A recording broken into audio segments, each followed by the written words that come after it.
Social justice is a phrase that individuals and institutions throw around without definition. But students in my classes can't get away with such a lazy approach. If a student writes a paper using the phrase social justice, I will always ask, somewhere in my comments, two questions. What is your social? And what is your standard for justice? Here's an example. A student wrote a declarative comment in his paper saying, "If there is no justice, there will be no peace."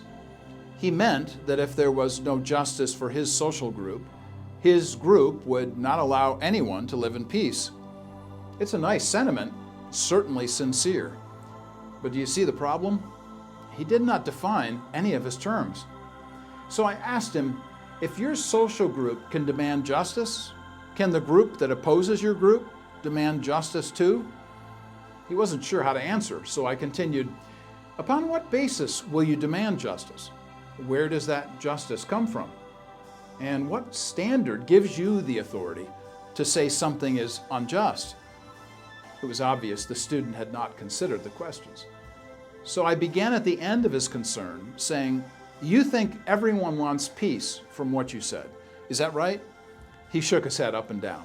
Good, I continued. So do I. He smiled.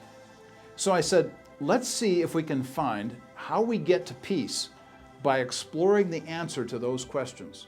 What is your social, and what is your standard for justice? I went back to the teaching that we had done in class on the need for ethical standards that had to come from somewhere outside of ourselves. When the paper was revised, the young man had done diligent work to express why his social group was important and that justice must be based on a standard of right originating from outside ourselves. It is a lesson for us all.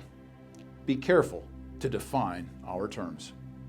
For Truth in Two, this is Dr. Mark Eckel, president of the Comenius Institute, personally committed to the idea that our desire for justice springs from the righteous standards set by God.